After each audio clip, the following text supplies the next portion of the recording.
Hello, स्वागत है आप सभी का दोबारा से इस चैनल पर। लास्ट वीडियो में हमने प्रश्नावली 10.1 खत्म कर दी थी, शुरू की थी हमने नई प्रश्नावली वृत्त। उसमें हमने उसकी स्पर्श रेखा, छेदक रेखा, जीवा, स्पर्श बिंदु और प्रतिच्छेदी अप्रतिच्छेदी रेखाओं के बारे में पूरा पढ़ लिया था और हमने प्रश्नावली 10.1 समाप्त कर दी थी। आज उसी बात को हम आगे बढ़ाते हुए आज हम पढ़ेंगे एक बिंदु से एक वृत्त पर स्पर्श रेखाओं की संख्या। और उसके बाद हम पढ़ेंगे एक प्रमेय, जिसमें वो प्रमेय कहेगी कि बाह्य बिंदु से खींची गई स्पर्श रेखाओं की लंबाई सदैव बराबर होती है। उसके बाद हम 3 उदाहरण, और आज की क्लास का हमारा टारगेट यही रहेगा। तो बिना समय गवाए शुरू करते हैं आज की क्लास हमारी। तो अब है हमारे पास नेक्स्ट टॉपिक, एक बिंदु से एक वृत्त पर स्पर्श रेखाओं की संख्या। तो देखिए, सबसे पहले एक बिंदु कहीं भी हो सकता है। हमने देखिए छेदक रेखा पढ़ा था, बिंदु वृत्त के अंदर हो सकता है, वृत्त के बाहर हो सकता है और वृत्त पर भी हो सकता है। पर मैंने तब भी बताया था कि स्पर्श रेखा हम अगली प्रश्नावली यानी कि अगले भाग में पढ़ेंगे। तो सबसे पहले एक वृत्त बना लेते हैं। तो एक वृत्त हमारा क्या हो जाएगा, ये हमारा एक वृत्त बना लिया हमने। इसका केंद्र क्या हो जाएगा, ओ इसका केंद्र हो जाएगा। तो माना एक वृत्त जिसका केंद्र ओ। अब हमें क्या करना है, वृत्त पर स्पर्श रेखाओं की संख्या ज्ञात करनी है।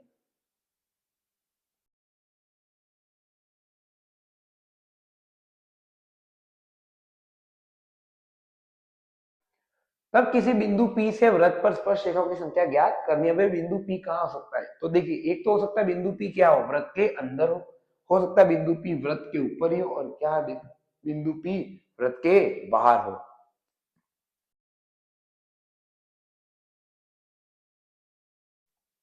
तो देखिए कैसे हो जाएगा। यहाँ पे हमारे पास में अगर ये एक वृत्त दे रखा है, जैसे ये यही वृत्त हमने दोबारा बना लिया, ओ इसका क्या हो गया, केंद्र हो गया। अब क्या होगा, अगर कोई बिंदु P है जो क्या है, वृत्त के अंदर है, तो ये अंदर भी बना लेते हैं इस बिंदु को। ये बिंदु क्या है, P है। ये क्या है, वृत्त के अंदर है। अब बताइए यहां से कितनी स्पर्श रेखा खींची जा सकती है। जो रेखा यहां से गुजरेगी तो ये जरूर इस बिंदु को कहीं कहीं तो काटेगी, इस वृत्त को। इसका मतलब ये स्पर्श तो कभी नहीं कर पाएगा। देखिए यहां से जितनी भी रेखाएं गुजरेंगी, ये देखिए ये सभी क्या होंगी, छेदक रेखाएं होंगी। इसका मतलब ये स्पर्श रेखा तो एक भी नहीं बनेगी, क्योंकि अगर बिंदु P से वो गुजर रही है तो ये यहाँ पे भी कहीं गुजरेगी और यहाँ पे भी कहीं गुजरेगी, तो ये छेदक होगी, ये इसको काटेंगे। तो इसका मतलब क्या होगा, यदि बिंदु P वृत्त के अंदर हो तो P से वृत्त पर खींची जाने वाली स्पर्श रेखाओं की संख्या क्या होंगी, 0। तो लिख देते हैं हम, यदि बिंदु P वृत्त के अंदर हो तो इसका मतलब वृत्त के अंदर किसी बिंदु से वृत्त पर खींची जाने स्पर्श रेखाओं की संख्या कितनी हो जाएगी, 0 हो जाएगी।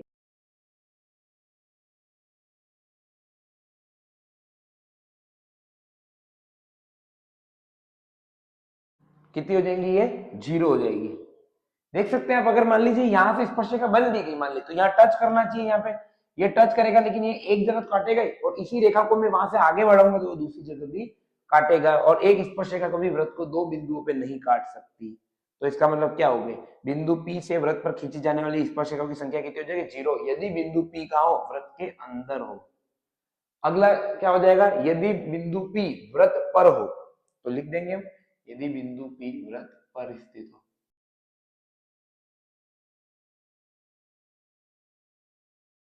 जाएगा यहाँ पे वृत्त पर स्थित हो। तो यहां से कैसे हो जाएगा, एक वृत्त बना लेते हैं फिर से, और एक बिंदु P ले लेते हैं। तो आप वृत्त पे कोई भी एक बिंदु ले लीजिएगा P। ये बिंदु मैंने P क्या ले लिया, वृत्त पर ले लिया, ठीक है। अब देखिए यहाँ से कितनी स्पर्श रेखा गुजर सकती है, तो मैं सबसे पहले तो एक बना ही लेता हूँ यहाँ से। तो ये मेरी स्पर्श रेखा हो जाएगी यहाँ से गुजरने वाली, ठीक है। P क्या हो जाएगा, स्पर्श बिंदु, ये AB स्पर्श रेखा हो गई, ठीक है। तो फिर क्या होगा, और अगर मैं स्पर्श रेखा गुजरने जाऊंगा तो जैसे ही मैं दूसरी स्पर्श रेखा बनाने जाऊंगा तो ये क्या हो जाएगी, इस पर। हमें पता है वृत्त के एक बिंदु से केवल और केवल एक स्पर्श रेखा खींची जा सकती है। तो अगर थोड़ा भी अगर मैंने आगे पीछे किया तो फिर क्या हो जाएगी, ये छेदक रेखा बन जाएगी। तो वृत्त पर अगर वो बिंदु स्थित है तो उससे केवल एक स्पर्श रेखा खींची जा सकती है। तो लिख देंगे, तब बिंदु P से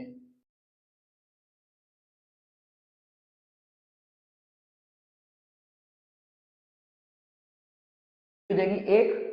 यदि कोई बिंदु वृत्त पर हो तो उससे स्पर्शिका की संख्या क्या हो जाएगी, एक। और वही बिंदु क्या कहलाएगा, अपना स्पर्श बिंदु भी कहलाएगा। तो इसको लिख दीजिए स्पर्श बिंदु। बहुत सही, स्पर्श बिंदु कहला जाएगा, बहुत बढ़िया। अगर वो बिंदु क्या हो, वृत्त के बाहर स्थित हो, तो क्या हो जाएगा अगला टॉपिक कि यदि बिंदु P वृत्त के बाहर, वृत्त के कहा हो, बाहर स्थित हो, तो क्या हो जाएगा वृत्त पहले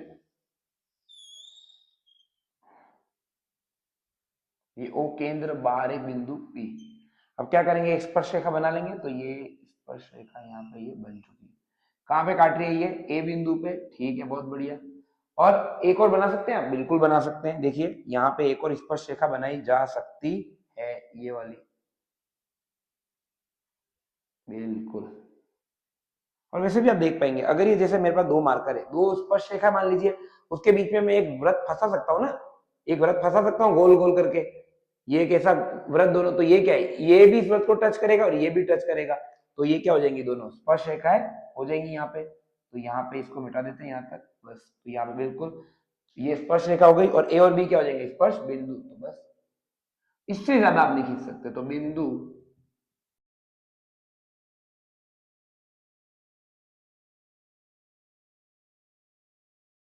कितनी हो जाएगी, ये दो हो जाएंगी। कितनी हो जाएंगी, दो। और एक और चीज, अगर P से आप स्पर्श रेखा बना रहे तो वो A तक, और ये P से स्पर्श रेखा तो B तक, तो ये क्या होगी, स्पर्श रेखा की लंबाई होगी। पर आप सोचेंगे फिर यहाँ लंबाई क्यों नहीं, क्योंकि ये स्पर्श बिंदु पर ही आ गया। अगर आप लंबाई बताइए, अगर इसको मैं और बढ़ा सकता हूँ, और बढ़ा सकता हूँ, तो अनंत हो जाएगा।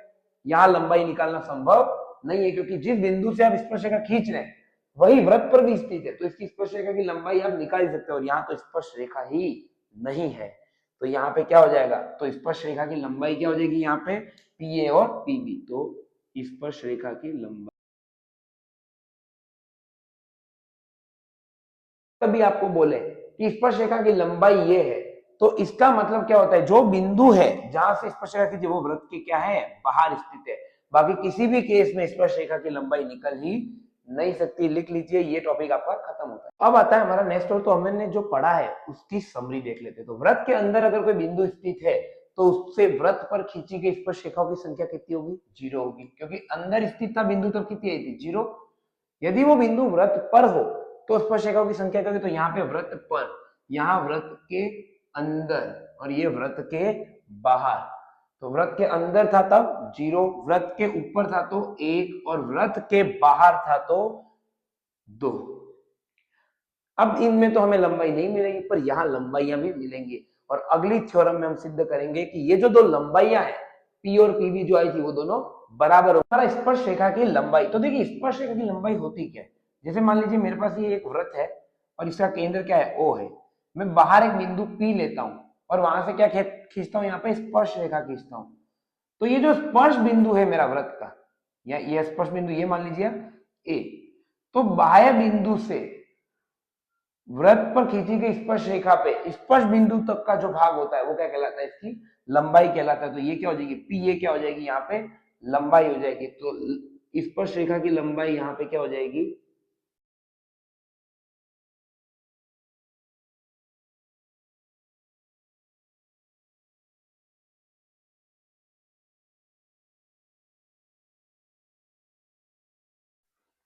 बाह्य बिंदु से वृत्त पर स्पर्श रेखा खींचने पर बिंदु और स्पर्श बिंदु को मिलाने वाले रेखाखंड की लंबाई क्या कहलाती है, स्पर्श रेखा की लंबाई कहलाती है।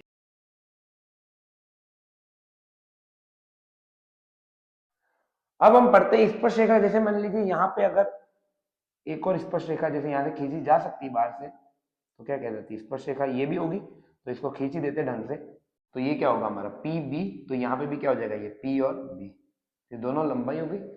हम पढ़ेंगे ये दोनों लंबाई क्या होती है, बराबर होती हैं। तो अब आपके सामने थ्योरम का स्टेटमेंट दिख रहा होगा कि बाह्य बिंदु से वृत्त पर खींची गई स्पर्श रेखाओं की लंबाइयां बराबर होती हैं। तो देखिए, आप सबसे पहले एक काम करिए, यहाँ पे एक वृत्त ले लीजिए, बाह्य बिंदु से वृत्त पर खींची गई स्पर्श रेखाओं की लंबाई परस्पर बराबर होती है। तो ये आपका वृत्त हो गया जिसका केंद्र O है।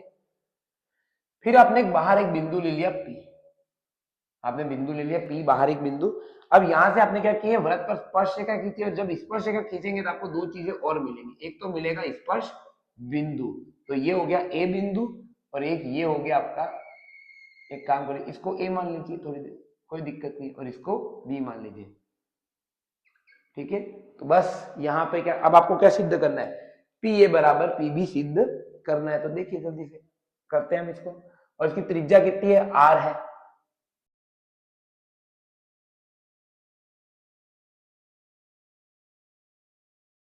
माना एक वृत्त O का केंद्र O है और त्रिज्या स्मॉल r है। तो बाह्य बिंदु P से इस पर दो स्पर्श रेखा A और B खींची जाती, PA और PB खींची जाती है, और जहां पे स्पर्श बिंदु है A और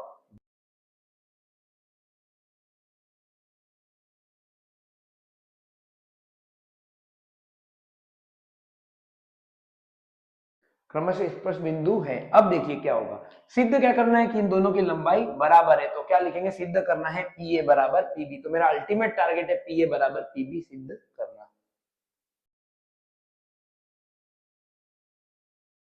तो आपको अल्टीमेटली ये सिद्ध करना है। तो आप कुछ भी करिए पर ये सिद्ध करिए। तो अब हमें क्या करनी पड़ेगी, कुछ रचनाएं करनी पड़ेंगी, कुछ चीजें मिलानी पड़ेंगी। तो हम क्या करेंगे, यहाँ पे कुछ रचनाएं करेंगे।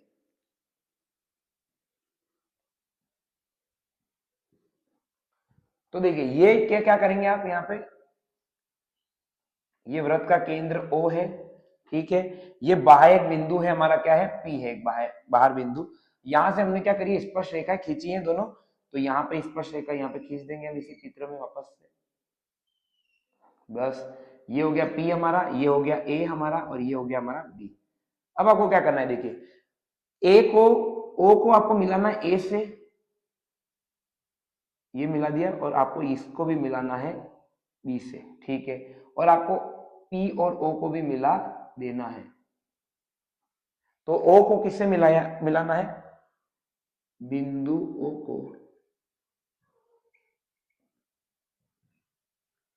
किस से मिलाना है, A से, B से और P। अब करते हैं उपपत्तियां। तो अब लिखते हैं हम उपपत्ति। सबसे पहले आपको एक चीज दिख रही होगी, ये OA बराबर OB क्या है, R के बराबर है। क्यों, क्योंकि त्रिज्या है। OA बराबर OB बराबर R, क्या हो, क्योंकि ये क्या है, त्रिज्याएं हैं। तो ये दोनों बराबर हो गए, ठीक है, बहुत बढ़िया। अगली चीज क्या है हमारे पास में, देखिए ये क्या है, वृत्त का केंद्र, और ये A क्या है, स्पर्श बिंदु, और PA क्या है, स्पर्श रेखा। तो ये देखिए, तो हमने एक प्रमेय पढ़ी थी कि स्पर्श बिंदु को केंद्र से मिलाने वाली रेखा, या केंद्र से स्पर्श बिंदु को मिलाने वाली रेखा स्पर्श रेखा पर क्या होती है, लंब होती है।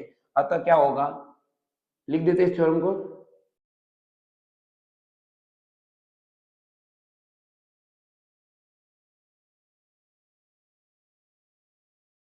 स्पर्श बिंदु व केंद्र को मिलाने वाली रेखा स्पर्श रेखा पर लंब होती है, ठीक है। लंब है ये इसके ऊपर, इसका मतलब क्या हो गया, ये 90 डिग्री हो गया यहाँ पे।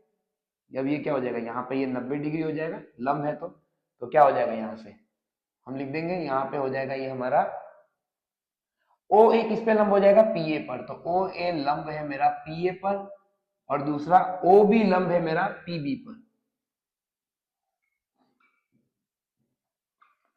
अब क्या हो जाएगा, यहाँ पे देखिए, दिस इंप्लाइज, अगर लंब है तो क्या होगा, 90 डिग्री का कोण बनेगा। तो क्या हो जाएगा, कोण OAP बराबर कोण, ये 90 डिग्री होगा, और ये भी कितना हो जाएगा, कोण OBP कितना हो जाएगा, यहाँ पे ये भी 90 डिग्री हो जाएगा। बहुत बढ़िया, दोनों 90 डिग्री हो गए। तो यहाँ से क्या हो जाएगा हमारे पास में, कोण OAP बराबर कोण OBP, और दोनों क्या है, 90 डिग्री, यानी कि राइट एंगल। राइट एंगल यानी कि समकोण।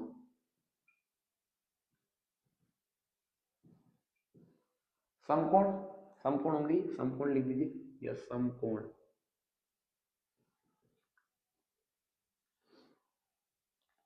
यहां तक बात आ गई समझ में आपको। तो ये कोण बराबर है। अब हम क्या करते हैं, इन दोनों त्रिभुजों को लेते हैं, इन दोनों त्रिभुजों को हम लेते हैं। तो त्रिभुज OAP व त्रिभुज OBP में, इन दोनों त्रिभुजों में एक चीज देखिए आप, OA बराबर, पहले तो सबसे पहले एक कोण ही बराबर है, तो क्या हो जाएगा, कोण OAP बराबर है कोण OBP के, कारण समकोणीय।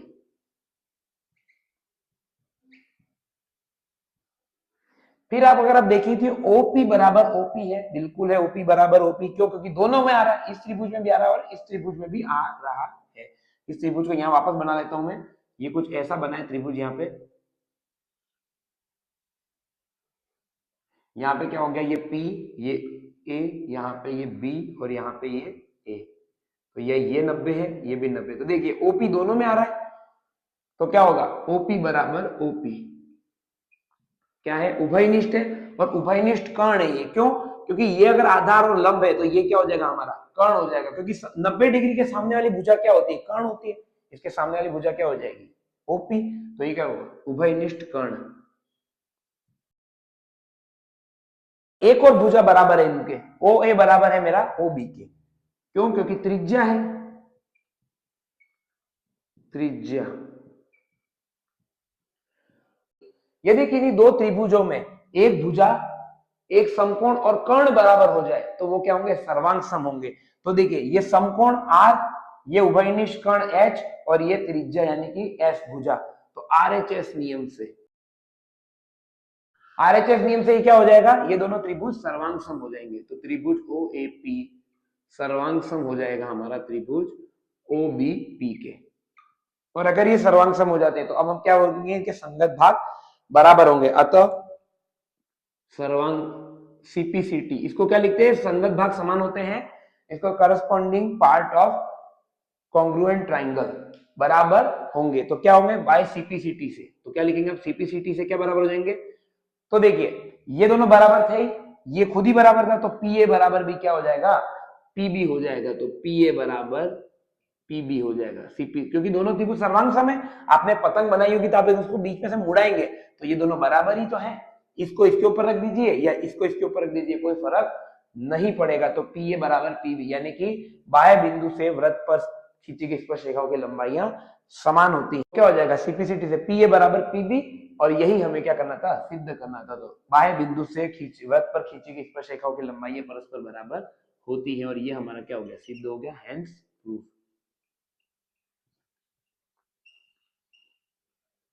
ठीक है, वापस स्टेटमेंट लिखने की जरूरत नहीं है, आपने बता दिया पीए बराबर पीबी, आपको क्या करना था, सिद्ध करना था।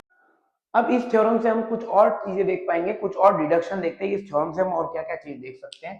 तो हमने अभी क्या किया था कि ये वृत्त लिया था, और जहां पे क्या किया था, ये ओ उसका केंद्र था। यहां से हमने क्या किया था, बाह्य बिंदु पे एक स्पर्श रेखा खींची थी बाह्य बिंदु से। तो ये दोनों स्पर्श रेखा हम खींच लेते हैं वापस से।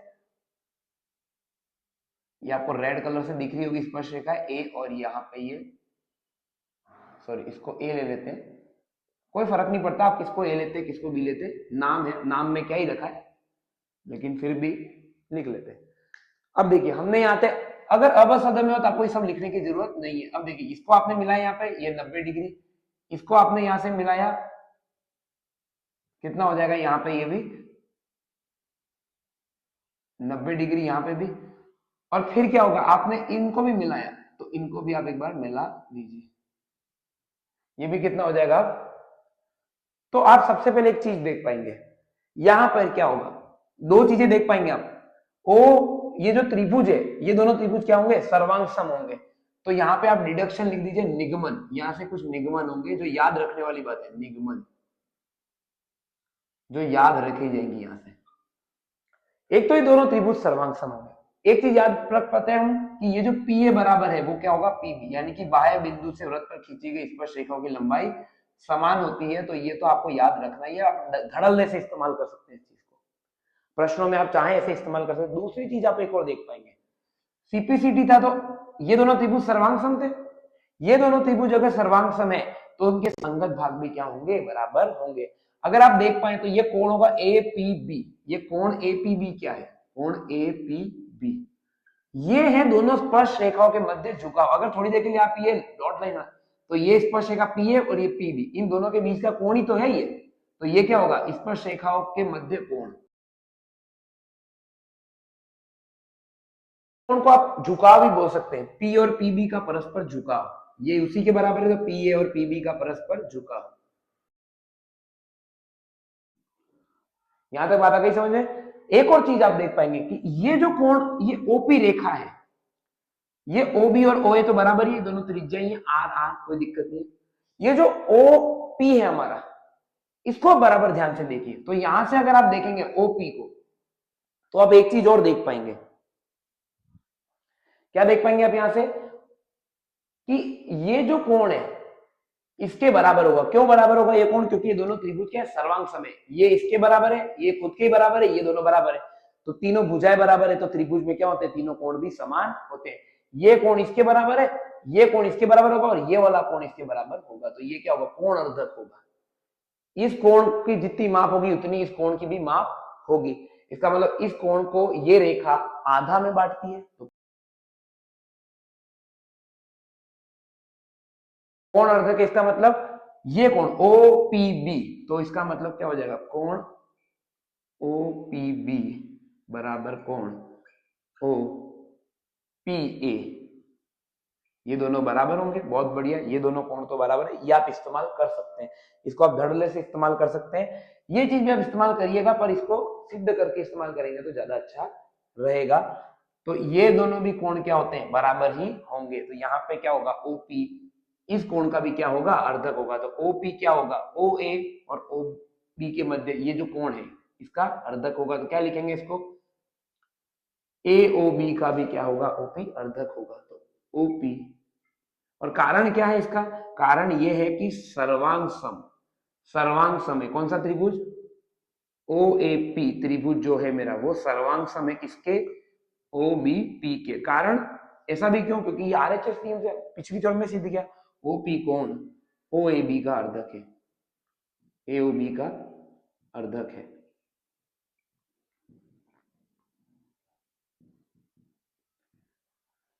अर्धक इसका मतलब क्या हो गया, अर्धक। अच्छा एक और चीज आप देख पाएंगे, ये दोनों बराबर है, तो ये जो कोण होगा इस पूरे का आधा होगा, आधा होगा ना, तो इन दोनों कोणों को हम क्या लिख सकते हैं, हाफ ऑफ इस कोण का।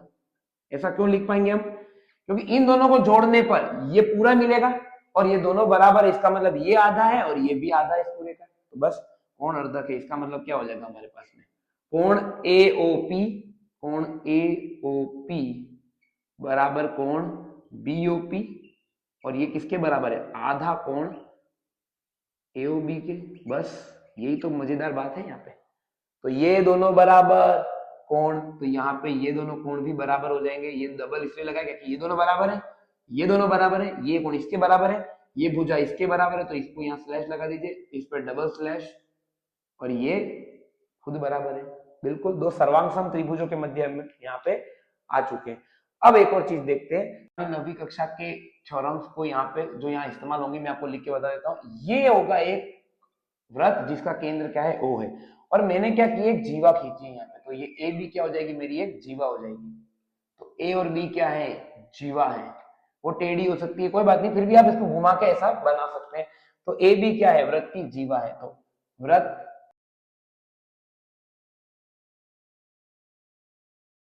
अब आप क्या कह सकते हैं कि यदि मैं केंद्र जो है मेरा, वहां से मैं जीवा पर लंब डालूंगा, अगर केंद्र से मैं जीवा पर एक लंब खींचता हूं तो ये 90 डिग्री हो गया, तो ये जीवा को समद्विभाजित करेगा। क्या करेगा, समद्विभाजित करेगा।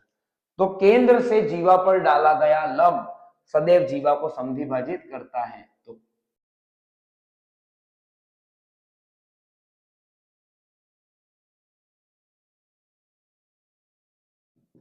तो तीनों चीजें इंपॉर्टेंट है यहाँ पे। एक तो केंद्र से, पहली बात तो केंद्र से, फिर जीवा पर डाला गया लंब, ये क्या करता है, जीवा को समद्विभाजित करता है। मतलब क्या हो जाएगा यहाँ पे, ये अगर केंद्र से लंब डाला है मैंने और जीवा पर डाला है, तो यहाँ पे जो AC दूरी है वही BC के बराबर होगी, जीवा बराबर भागों में बढ़ जाएगी। तो यहाँ पे क्या हो जाएगा, AC बराबर BC। और यही चीज अब आप बोलेंगे कि सर इनमें से अगर एक चीज हट जाए तो केंद्र से अगर आप लंब नहीं डालते, जैसे मान लीजिए यहाँ पे आपने केंद्र लिया O और एक जीवा लिया आपने AB, और अब यहाँ पे आपको ये बीच में आना चाहिए ताकि क्या हो जाए, ये इसको समद्विभाजित करे, तो आप केंद्र के अलावा कहीं से भी लंब डालिए। यहाँ से आप लंब डाल सकते हैं, लंब तो कितने भी डाल सकते हैं आप, कहीं से भी डालिए। ये सब लंब डाल दिए अपने यहाँ पे, पर ये इसको समद्विभाजित नहीं करेंगे। समद्विभाजित वही करेगा जो C से गुजरेगा, और C से वही गुजरेगा जो केंद्र से डाला जाएगा। तो अगर लंब केंद्र से न डाला जाए तो फिर वो समद्विभाजित नहीं करेगा। फिर आप बोलेंगे सर ठीक है, केंद्र से हम जाते हैं लेकिन लंब नहीं खींचेंगे, ठीक है, तो केंद्र से कोई भी भुजा खींचिए तो ये इसको समद्विभाजित नहीं करेगा।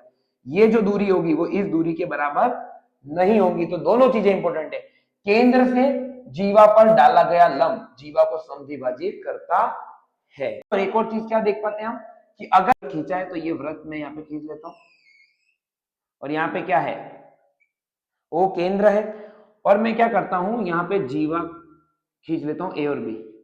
अब मैं कह रहा हूं कि वृत्त की जीवा को समद्विभाजित करने वाला, समद्विभाजित मतलब ये सी बिंदु होगा यहाँ पे कहीं, समद्विभाजित करने वाला लंब या लंब समद्विभाजक केंद्र से होकर गुजरता है।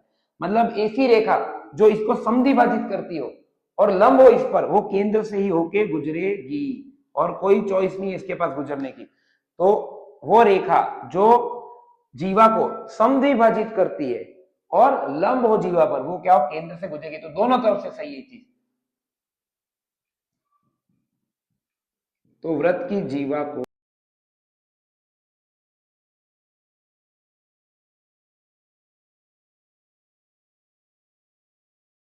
वृत्त की जीवा को समद्विभाजित करने वाली रेखा केंद्र से होके गुजरती है, वो लंब होनी चाहिए पहले।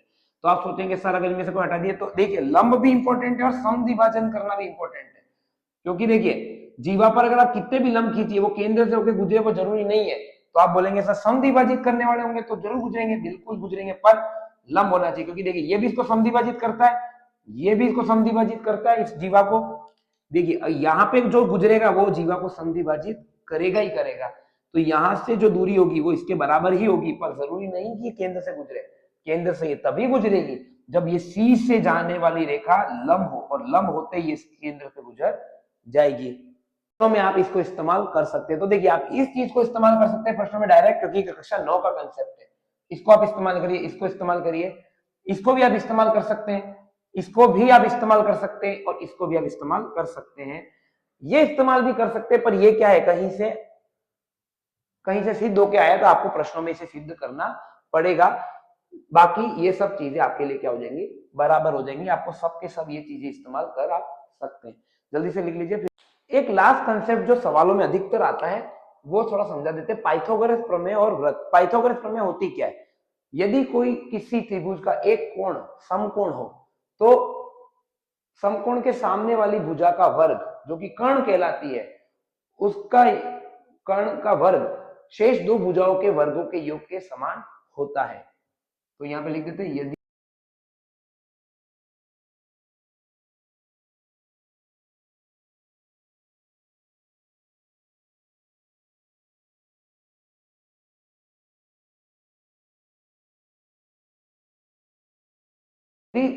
किसी त्रिभुज में एक कोण समकोण हो, तो समकोण के सम्मुख भुजा जिसको हम कर्ण कहते हैं, के वर्ग का योग, के वर्गों का योग नहीं, के वर्ग का योग शेष दो भुजाओं के वर्गों के योग के बराबर होता है। तो देखिए यहाँ पे दो त्रिभुज समकोण बन रहे, ओ ए पी और ओ बी पी, क्या होंगे, समकोण। तो त्रिभुज ओ ए पी और त्रिभुज ओ बी पी समकोण है।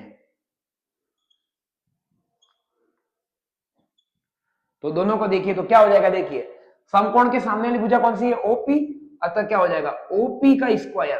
तो इस त्रिभुज में सामने वाली दो भुजा के इसके अलावा दो भुजाएं कौन सी है, ओ ए पी स्क्वायर, यानी कि पी ए बोल दिया, तो P A square plus O A square. बहुत सही।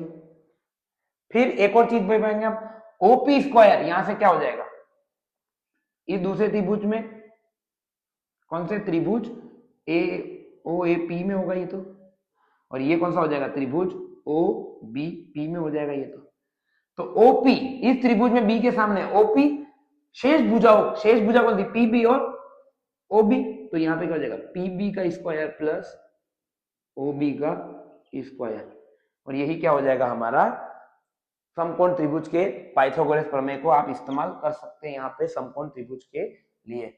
फिर आप एक चीज देख पाएंगे कि ये जो हमारा पीए है, यहां से क्या हो जाएगा, यहाँ पे ओ स्क्वायर इस तरफ चला जाएगा और ओ बी स्क्वायर इस तरफ चला जाएगा, और ओ ए और ओ बी तो बराबर ही है, तो इसको एक दूसरे की जगह पे रख के पीए बराबर पीबी भी सिद्ध किया जा सकता है बिना आरएचएस का उपयोग किए हुए। तो आप इस थ्योरम को इस्तेमाल कर, इस चीज को इस्तेमाल करते हुए, वो थ्योरम जिसमें हम सिद्ध करते हैं बाह्य बिंदु से वृत्त पर खींची गई स्पर्श रेखाओं की लंबाई परस्पर बराबर होती है, उसको भी सिद्ध कर सकते हैं। तो जल्दी से लिख लीजिए, फिर हम शुरू करते हैं उदाहरण, 3 ही उदाहरण, और फिर इस क्लास को आज खत्म करते हैं। तो जल्दी से लिख लीजिए इसे। आपकी स्क्रीन पर उदाहरण नंबर 1 दिख रहा होगा। सिद्ध कीजिए कि दो सप्रेंद्रीय वृत्तों में बड़े वृत्त की जीवा जो छोटे वृत्त को स्पर्श करती है स्पर्श बिंदु पर संधिभाजित होती है। तो देखिए सकेंद्रीय वृत्त का मतलब क्या होता है कि दो वृत्त जिनके केंद्र क्या हो समान हो, तो आपको दो वृत्त खींच लेने। तो आपने दो वृत्त खींच लिए सकेंद्रीय वृत्त, दोनों के नाम दे दीजिए। एक हो गया ये C1 वृत्त का नाम और एक हो जाएगा ये C2। दोनों के केंद्र क्या है, O है, तो लिख देते हैं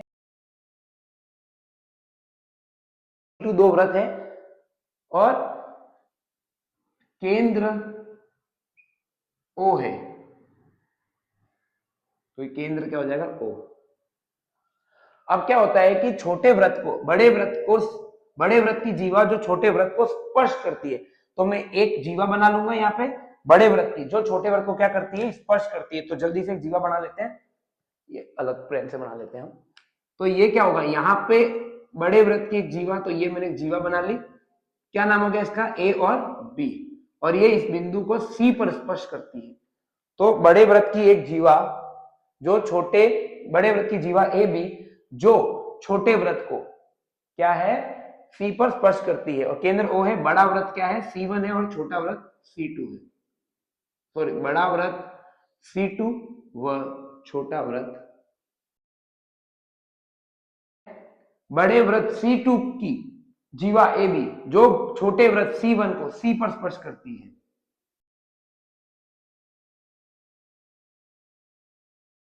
C1 को सी पर स्पर्श करती है।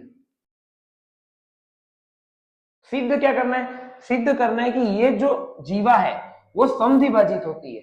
तो हमें क्या सिद्ध करना है, AC बराबर BC। तो सिद्ध करना है हमारे को AC बराबर BC, क्योंकि हमें क्या सिद्ध करना है कि बड़े वृत्त की जीवा जो छोटे वृत्त को स्पर्श करती है समद्विभाजित होती है। तो यहाँ पे हमें AC को BC के बराबर सिद्ध करना है। तो क्या करेंगे, हम यहाँ पे रचना करेंगे।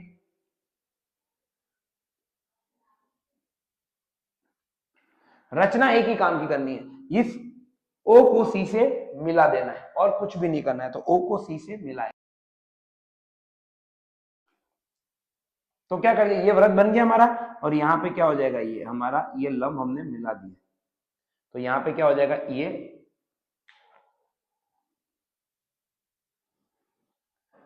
O को A हमने C से मिला दिया, O और C मिल गए यहाँ पे इस रेखा से। अब क्या करेंगे, देखिए अब आप थोड़ी देर के लिए हमें क्या सिद्ध करना है, AC बराबर BC। अगर आप इस एक बार के लिए इस छोटे बड़े वृत्त को भूल जाइए थोड़ी देर के लिए, तो क्या देखिए उपपत्ति लिखते हैं हम यहाँ पे। तो थोड़ी देर के लिए अगर आप बड़े वृत्त को भूल जाइए, बड़े वृत्त को, ये बड़ा वृत्त थोड़ी देर के लिए मैं क्या करता हूँ यहाँ से मिटा देता हूँ, यहाँ पे ही लिख बनवाना देता हूँ। देखिए ये हमारे पास में छोटा वृत्त वही है O, और यहाँ पे ये C, और यहाँ पे क्या है, ये बिंदु। तो है क्या, ये स्पर्श बिंदु ही तो है। C क्या है, स्पर्श बिंदु है। तो हमको पता है केंद्र से स्पर्श बिंदु को मिलाने वाली रेखा क्या होती है, स्पर्श रेखा पर लंब होती है। तो ये जो AB है वो इस C बिंदु के लिए स्पर्श बिंदु है, और AB क्या है, O पर स्पर्श, इस C1 पर स्पर्श रेखा है। तो AB C1 की स्पर्श रेखा है।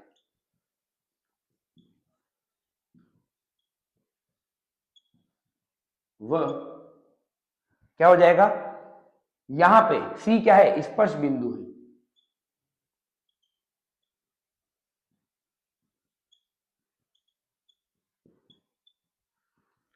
तो हमारे पास अगला टारगेट क्या होगा कि स्पर्श बिंदु, केंद्र से स्पर्श बिंदु को मिलाने वाली रेखा क्या होती है, स्पर्श रेखा पर लंब होती है। तो केंद्र से केंद्र से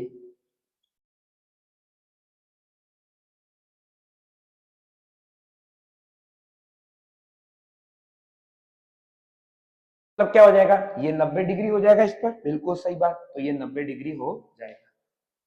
काम करिए, आपने ये 90 डिग्री बना दिया, इसका मतलब क्या हो जाएगा मेरा, यहाँ पे OC लंब हो जाएगा मेरा किस पर, AB पर। तो OC लंब हो गया मेरा AC पर। क्यों, क्योंकि ये प्रमेय इस्तेमाल करी हमने, तो OC लंब हो गया AB पर। अब आप थोड़ी देर के लिए अंदर वाले त्रिभुज को हटा दीजिए। तो ये आपके पास में चित्र क्या बना है आपका, C2, ये केंद्र हो गया, ये C2 त्रिभुज हो गया आपका, सॉरी C2 वृत्त हो गया आपका। और आपने यहाँ पे क्या खींच रखी है, ये AB खींच रखी है आपने जीवा, और O से आपने क्या किया, यहाँ पे लंब डाला है केंद्र से C पर। तो एक प्रमेय आपको पता है। तो यहाँ पे क्या है, C2 वृत्त की जीवा क्या है, C2 वृत्त की जीवा AB है, वह OC क्या है, वह OC AB पर केंद्र से लंब है।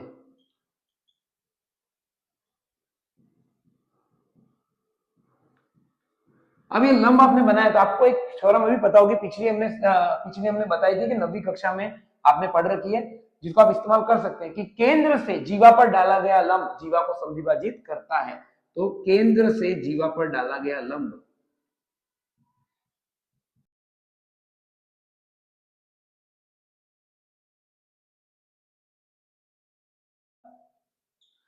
ये OC जो है वो AB को समद्विभाजित करेगा, तो OC AB को समद्विभाजित करेगा, इसका मतलब क्या होगा, OC है उतना ही AB हो जाएगा। तो दिस इंप्लाइज AC बराबर BC, और यही तो हमको क्या करना था, सिद्ध करना था। यही क्या हो गया हमारा, हेंस प्रूफ। इसका मतलब क्या हो गया कि अगर बड़े वृत्त की जीवा जो छोटे वृत्त को स्पर्श करती है वो क्या होगी, समद्विभाजित होती है स्पर्श बिंदु पर। तो बस हेंस प्रूफ्ड, इसको लिख लीजिए, उदाहरण नंबर 1 समाप्त हो। आपकी स्क्रीन पर उदाहरण नंबर 2 दिख रहा होगा। केंद्र O वाले वृत्त पर बाह्य बिंदु T से दो स्पर्श रेखाएं TP और TQ खींची गई हैं। सिद्ध कीजिए कि PTQ जो होगा वो 2 इंटू कोण OPQ के बराबर होगा। तो देखिए, अब आपके पास में एक वृत्त है, एक वृत्त ले लीजिए आप जिसका केंद्र क्या है, O है। यहाँ पे दे रखा है वृत्त का केंद्र O मान लिया मैंने। बाह्य बिंदु एक T, वहां से क्या की है, दो स्पर्श रेखाएं TP और TQ खींची गई है। तो एक स्पर्श रेखा तो ये आ गई TP यहाँ पे, और एक स्पर्श रेखा आ गई यहाँ पे, तो ये क्या हो गया TQ। अब ये क्या कह रहा है, PTQ, ये जो कोण होगा मेरा, ये OPQ, अच्छा तो इन दोनों को भी मिलाना हमें पड़ेगा, तो इन दोनों को हम क्या कर देते हैं, मिला देते हैं। तो OPQ, तो ये OPQ, तो यहाँ पे इसको भी मिलाना पड़ेगा हमें, तो हम इसको भी मिला देते हैं। तो यहाँ पे इस कोण को भी हमने क्या कर दिया, मिला दिया, इस केंद्र से मिला दिया। तो ये जो कोण होगा मेरा, ये वाला कोण, ये कोण, इसका डबल करूंगा तो मेरे ये वाला कोण मिलेगा। तो जल्दी से हम इसका लैंग्वेज लिख लेते हैं, माना वृत्त का केंद्र नहीं रखा है, वृत्त का केंद्र O व, तो देखिए बाह्य बिंदु से TP और TQ स्पर्शरेखा खींची गई है जैसा इसने बोला था। और तो हमें कुछ भी लिखने की जरूरत नहीं, क्योंकि इसने सब कुछ हमें लिख के दिया है कि वृत्त का केंद्र O है और बाह्य बिंदु T से T, बस आपका काम एक ही था, आपको चित्र बनाना था और आपने चित्र बना दिया। अब आपको क्या सिद्ध करना है कि ये वाला जो कोण है OPQ, इसका डबल करूंगा तो PTQ, ये वाला कोण मिलेगा। तो देखते हैं हम कैसे सिद्ध करते हैं। तो सबसे पहले एक चीज अगर हम देखें तो हमें क्या पता चलेगा कि ये जो कोण है हमारा, ये जो त्रिभुज है, बाह्य बिंदु से T से स्पर्शरेखा खींची, तो ये दोनों स्पर्शरेखाएं क्या होंगी, बराबर होंगी। पक्की बात। तो क्या हो जाएंगे, बाह्य बिंदु से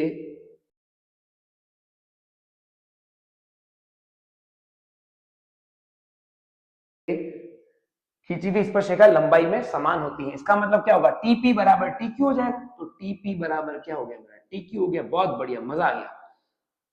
अब देखिए ये त्रिभुज क्या हो गया हमारा, त्रिभुज PTQ में ये और ये दोनों बराबर हो गए, तो त्रिभुज PTQ हमारे पास में TP बराबर है हमारा TQ। तो यदि किसी त्रिभुज में दो भुजाएं समान हो तो वो समद्विबाहु त्रिभुज कहलाता है, और इसके सम्मुख कोण क्या होंगे, बराबर होंगे। तो बराबर भुजाओं के सम्मुख कोण समान होते हैं। तो TP बराबर TQ, तो बराबर भुजाओं के सम्मुख कोण बराबर।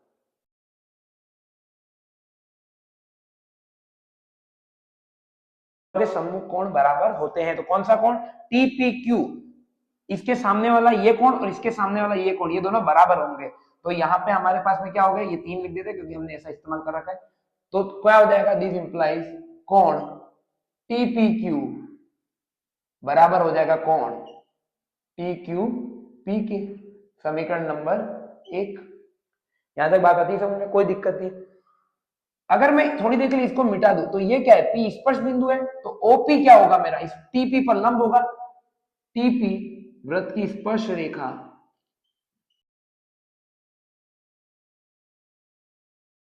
OP जो हो जाएगा वो PT पर लंब हो जाएगा। क्यों, क्योंकि स्पर्श बिंदु और केंद्र को मिलाने वाली रेखा स्पर्श रेखा पर क्या होती है, लंब होती है। आप लिखिए तो भी कोई दिक्कत नहीं है, और नहीं लिखे तो भी कोई प्रॉब्लम नहीं है। तो ओपी क्या हो जाएगा मेरा, लंब हो जाएगा किस पर, पीटी पर।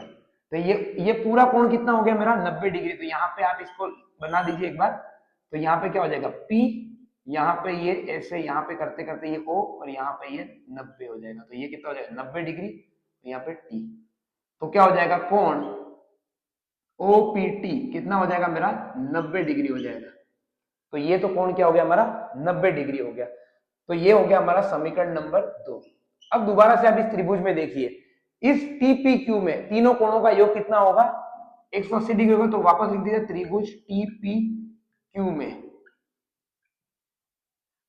क्या हो जाएगा, त्रिभुज टीपीक्यू में कोण टीपीक्यू प्लस कोण क्यूटीपी और प्लस कोण कौन सा हो गया हमारा, क्यूटीपी आ गया, और यहाँ पे टीपीक्यू हो गया, और ये टीक्यूपी। ये तीनों का योग कितना, 180 डिग्री है।